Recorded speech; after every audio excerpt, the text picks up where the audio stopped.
Back at the Lawrence family's manor, Jean made another call after Monica hung up on her. "What a surprise that you called me." A teasing and sly voice came from the other end of the call. "I want some eyes on Thegis Locke and I need some pictures of him," Jean said. "Sure," the voice answered. "And I want you to hasten the transfer to Southampton. How fast are we talking about?" "A week. You overestimated me. I just received the Lawrence family's company shares of 5% just now." Jean was not in a negotiating mood. "Great. Good job." The man was not stingy with his praise. "Keep in touch." "Wait." Before Jean hung up the phone, the man held back. Jean hummed. "I heard that you met Fourth Master Swan during last night's charity ball." "You got the news already?" Jean ridiculed. "Stay away from him," the man said seriously. "I know. He's not a good man." "Neither are you." The man on the other end of the phone was silenced. "At least I'm good to you. That's why I'm still working for you." "Jean, the man sounded moved. "That's it. I know what you want to say." Jean stopped the man immediately. The man chuckled. "Hee, good girl." The seemingly meaningless call then ended. George was done with his work. He had a look at his mother and asked, "Kingsley?" Jean smiled. "I need a little favor from him." George nodded with a hum. "Are you going to take a bath?" "Yeah." Jean then got up and picked some fresh clothes for George. George obediently waddled to the bathroom alone. Jean smiled at the body's cute figure. She really hoped that George could have a normal and fulfilling life. Ellipsis. The upcoming week was a peaceful one for the Lawrence family. Jasmine might hate Jean, but because Alexander warned her not to do something rash, the girl did not cross the line. All she wished for was Jean to marry the prick, Thegis, and get the money from the Locke family. After that, she could come up with 1,000 ways to torture Jean.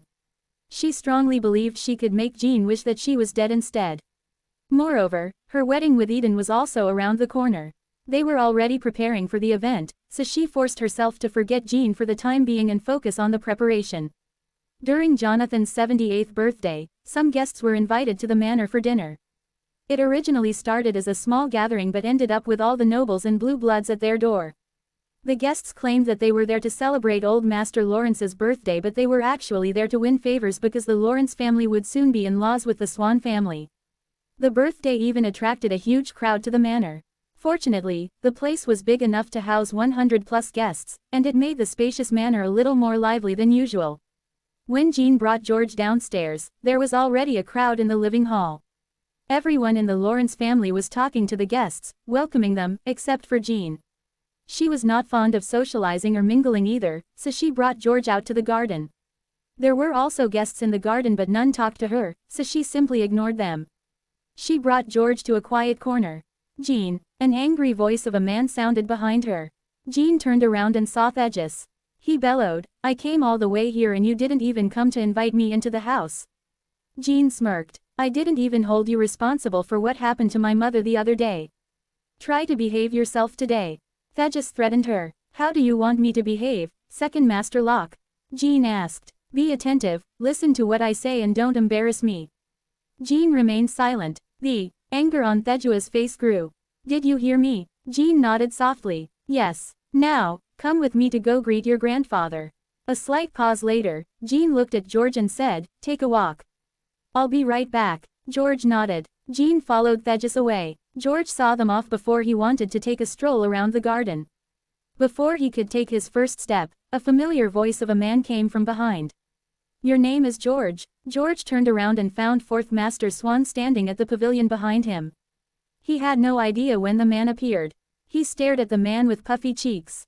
"I'm Edward Swan," the man introduced himself.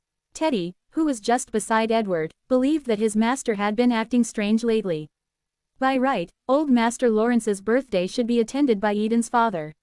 Why would Fourth Master Swan attend instead? Even after he arrived at the manor, he did not talk to anyone and came straight to the pavilion.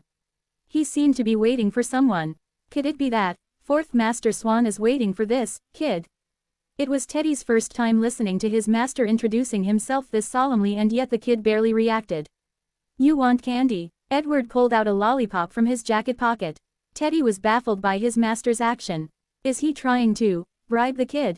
As far as he knew, his master hated children. Even Third Master Swan's children dared not approach their uncle. "My teeth are growing. My mom said having too much candy will give me cavities." George declined the offer. Is that so? Edward curled his lips into a grin.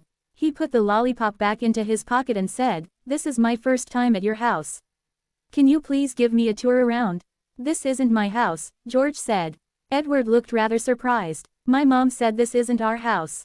This is just where we're staying temporarily," the boy explained. Edward nodded. "Still, you know the place better than me. This place is so big, I'm afraid that I might get lost." "If you get lost, you can ask the servants for directions." "You don't seem to like me," Edward sighed with a raised brow. George nodded. "I really don't like you." Edward was a little stunned. Teddy was sweating nervously. "This brat is really bold." "Not only me. My mom doesn't like you either," George added. Edward stared at the boy blankly. He saw the seriousness on the boy's face when he expressed his hatred. For a moment there, it felt like the world went silent around Edward. A while later, Edward smiled, but it was more of a complicated smile than a bright one. Teddy had been by his master's side for many years and even he had no idea what the smile meant. "Well then, excuse me," Edward sighed. He then turned around and left, just like that. Teddy was stunned on the spot for a few seconds before he nervously caught up to his master. "What's wrong with fourth master?"